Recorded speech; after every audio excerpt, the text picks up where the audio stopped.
Hi friends, എല്ലാവർക്കും നമസ്കാരം. ഇന്ന് ഞാനിവിടെ തയ്യാറാക്കുന്നത് കായ വറുത്തതാണ്. കടയിൽ നിന്ന് വാങ്ങുന്നതിലും രുചിയും മണവുമുള്ള നല്ല ക്രിസ്പിയായ ബനാന ചിപ്സ് നമുക്ക് വീട്ടിൽ എങ്ങനെ തയ്യാറാക്കുന്നത് നോക്കാം. അതിനായി ഞാനിവിടെ 2 പച്ച നേന്ത്രക്കായ അഥവാ ഏത്തക്കയാണ് എടുത്തേക്കുന്നത്. ആദ്യം നമുക്കിതിൻ്റെ 2 സൈഡും ഇതുപോലെ കട്ട് ചെയ്ത് കളയാം. കായയുടെ തൊലി കളയുന്നതിന് മുമ്പ് കയ്യിലൽപ്പം എണ്ണ തേച്ചാൽ കായിൽ നിന്നുള്ള കറ കയ്യിൽ പിടിക്കില്ല.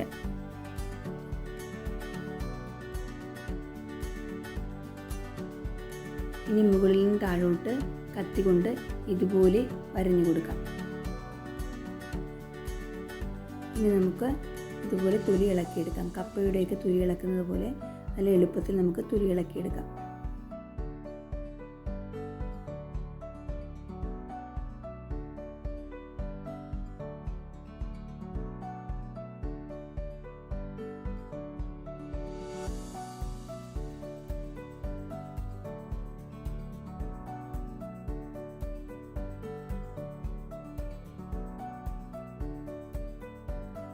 ഇപ്പോൾ ഞാൻ 2 കായും തൊലി കളഞ്ഞെടുത്തിട്ടുണ്ട്.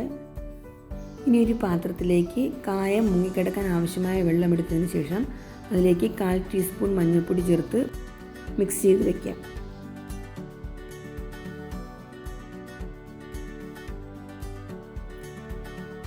ഇനി ഒരു 10 മിനിറ്റ് വെള്ളത്തിലിട്ട് വയ്ക്കാം.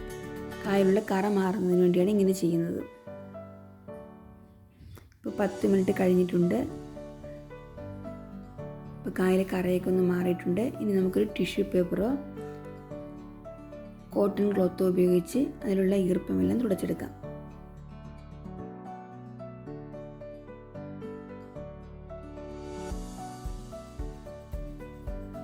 ഒരു ഗ്രേറ്റർ ഉപയോഗിച്ച് ഇതുപോലെ ഗ്രേറ്റ് ചെയ്തെടുക്കാം.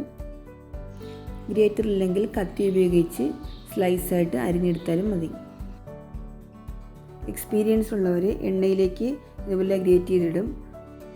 അല്ലാത്തവർ ഇതുപോലെ ഗ്രേറ്റ് ചെയ്തതിന് ശേഷം എണ്ണയിലിട്ട് വറുക്കുന്നതാണ് നല്ലത്. ഇപ്പോൾ കായെല്ലാം ഗ്രേറ്റ് ചെയ്ത് വെച്ചിട്ടുണ്ട്. ഇനി ഇത് വറുത്തെടുക്കുന്നതിന് മുൻപേയായി നമുക്ക് ഇതിലേക്ക് ഉപ്പ് ചേർത്തിട്ടില്ല. അപ്പോൾ നമുക്കൊരു ബൗളിലേക്ക് ഒരു 1/2 ഗ്ലാസ് വെള്ളം ഒഴിച്ചതിന് ശേഷം അതിലേക്ക് 1/4 ടീസ്പൂൺ മഞ്ഞൾപ്പൊടിയും ഒരു 1/4 ടീസ്പൂൺ ഉപ്പും ചേർത്ത് മിക്സ് ചെയ്ത് വയ്ക്കാം.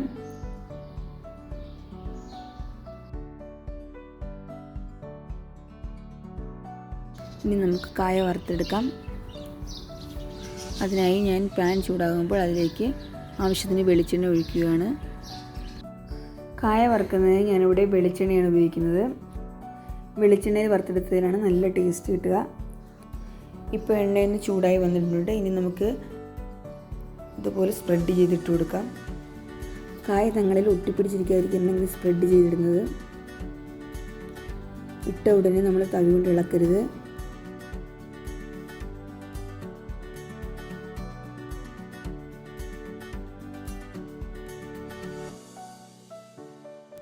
ഒരു മിനിറ്റ് കഴിഞ്ഞതിന് ശേഷം നമുക്ക് തവി കൊണ്ട് ഒട്ടിപ്പിടിച്ചിരിക്കുന്നതൊക്കെ ഉണ്ടെങ്കിൽ ഒന്ന് ഇളക്കി മാറ്റി കൊടുക്കാം. അപ്പോൾ നമ്മുടെ കായ ഒരു പകുതി മൂപ്പായി വന്നിട്ടുണ്ട്.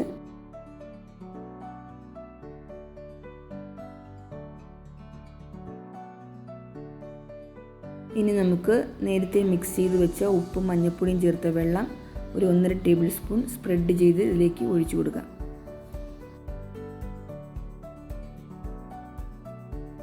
ഇനി ഉപ്പ് എല്ലായിടത്തും നന്നായിട്ട് പിടിക്കാൻ വേണ്ടി തവി കൊണ്ട് നമുക്ക് നന്നായിട്ട് ഇളക്കി കൊടുക്കാം.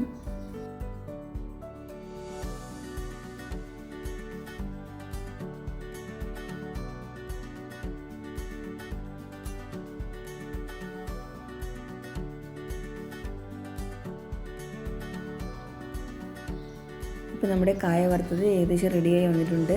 തവി കൊണ്ട് ഇളക്കുമ്പോഴും പാത്രത്തിൽ തട്ടുമ്പോഴും നല്ല ക്രിസ്പി ആയിട്ടുള്ള സൗണ്ട് കേൾക്കാം. നമുക്ക് കായ വറുത്തത് റെഡിയായി എന്ന് മനസ്സിലാക്കാം. ഇനി നമുക്കിത് കോരി മാറ്റാം.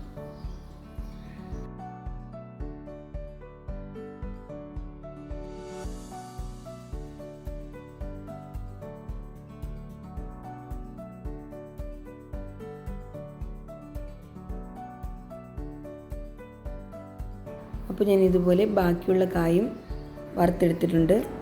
നല്ല ക്രിസ്പി ആയിട്ട് കിട്ടിയിട്ടുണ്ട്. സൗണ്ട് കേൾക്കുമ്പോൾ തന്നെ നമുക്ക് മനസ്സിലാവും. നല്ല ക്രിസ്പിയും നല്ല ടേസ്റ്റിയുമായിട്ടുള്ള കായ വറുത്തതാണ്. വളരെ എളുപ്പമാണ് ഇത് ഉണ്ടാക്കിയെടുക്കാൻ. ചൂടാറിയതിന് ശേഷം നമുക്കൊരു ടിന്നിലിട്ട് സൂക്ഷിക്കാം.